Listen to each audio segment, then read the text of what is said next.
Hey guys, what's up? Seth Down 12 here, and welcome back to part 4 of Let's Play Darkwing Duck, the NES. This episode we're going to be taking on Professor Moliarty.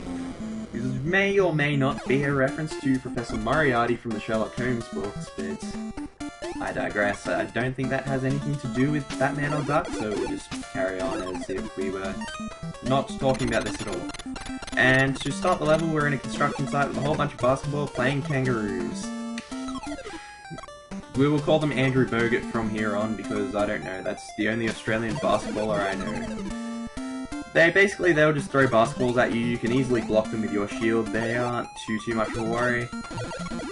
And if you come up here, you can see these baseball sliding dogs. So I guess we're in a sports themed level, and Professor Moliarty likes sports, I suppose. I don't know. These things are a bit obnoxious to take out, but for the most part you can avoid them in this level, so don't worry about it too much. I highly advise avoiding enemies in this level where possible, because they can cause you a lot of trouble, and yeah. These basketball kangaroos, guys, again, nothing too much to worry about. Just time yourself well, you should be fine and not take any hits.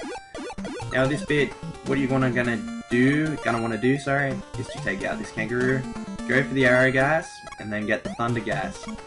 I know I said earlier in the LP that thunder gas is next to useless and it's a piece of shit weapon, but it is useful for this particular boss, so I advise getting it.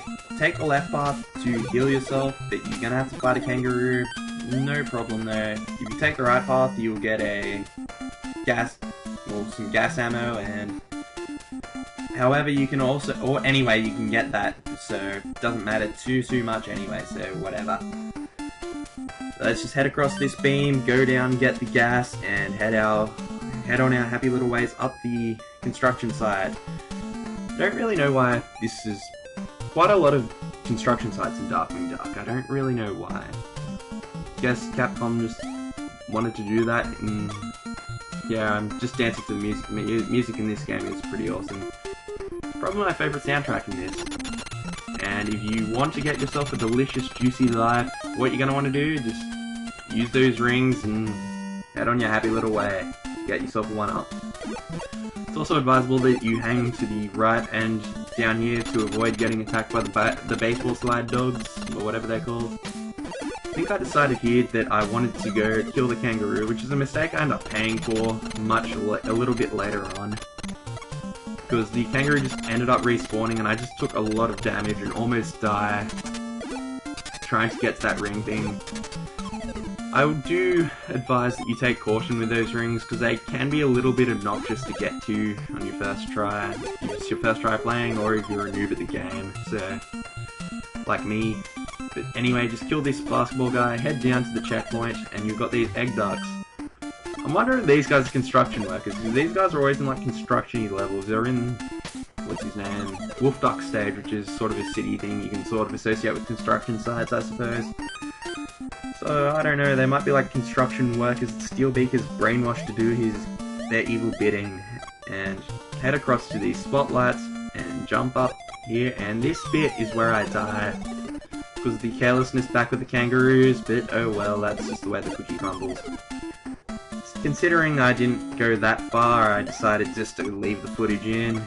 In case you ever missed anything, I don't think there was anything really to miss at all. Then again, jump on these spotlights, head up here, and this is how you take them out properly. Just go ahead and shoot the guys in the helmet as quick, and take them out as quick as possible. Sort of like the guys, the Egg Duck 2s, or whatever you want to call them, from Wolf Duck's level. They are a little bit annoying if you aren't familiar with the game, but otherwise they aren't too bad. But continue climbing up these guys, and I advise dodging fighting these guys because they're just a waste of time. And you probably will cop some damage, and it's not advisable to do that. So where possible, just try to dodge a lot of the enemies. It's quite possibly the theme of this level. Just dodge as many enemies as you can. You should get through pretty much unharmed, because it is possible to do so. Let's take out this egg duck. What are they called? Eggmen. Sorry, unfortunately I don't have the arrow gas, but if you can get yourself those goodies. You may be asking, well, why can't I go down there, Nathan? I mean, unfortunately Darkwing Duck does not scroll down, it only scrolls up, so if I try to do that, I die. Believe me, I've tried before. It quite sucks, and we can hurry up and kill this turtle bloke and head across to these spotlights. We're almost at the end of the level actually, so this egg duck you can just take down by hanging on the spotlight and just being careful with the timing, and hopefully you don't get awkwardly hit. And this turtle guy, easy to take down. I've pretty much explained these guys about 1,000,000 times before anyway, so... But it is advisable to kill him if you're low on health like I am and need help, because there is some helping. And Moliarty, the next boss. He's quite possibly the hardest boss in the game if you take him on normally, but I'm taking him on the cheap noob way because that's just sort of what I am, and I like to be cheap and kill things as quick as possible. The way you're going to want to do this is when Moliarty starts sort of heading towards back there, about a quarter of the way back, you're going to want to fire your Thunder Gas, and then you just hit him. Alternatively, when he starts turning around in that pivot thing, when he does that now, it's probably advisable to shoot then. The reason why I choose to do this is you don't have to worry about the other two flame things coming at you, and just the one on the bottom that you're going to have to worry about. Otherwise, if you're going to take him on, you're going to have to like shoot the flame things and then they break. Machines will break, he'll come up and fix it, then you just go nuts at him with the arrow gas or what have you. And then you're going to have to dodge like a peanut, he'll throw at you and he's charging like an idiot. Then you'll go back down to the lower floor, and it is quite difficult for me to take on. I find him to be the most difficult boss in the game, other than Steelbeak or the first phase of Steelbeak, but I don't consider the first phase of Steelbeak to be all that hard anyway, it's just luck based. But anyway, if you just keep doing what you do with the Thunder Gas, you'll go down in no time. Might be a little bit long and tedious, and I just contradicted myself there, but oh well. But anyway, join me next time as we enter a whole new world full of cross-referencing from other Disney films when we take on Megavolt. Thank you all for watching, and I'll see you guys then. Bye!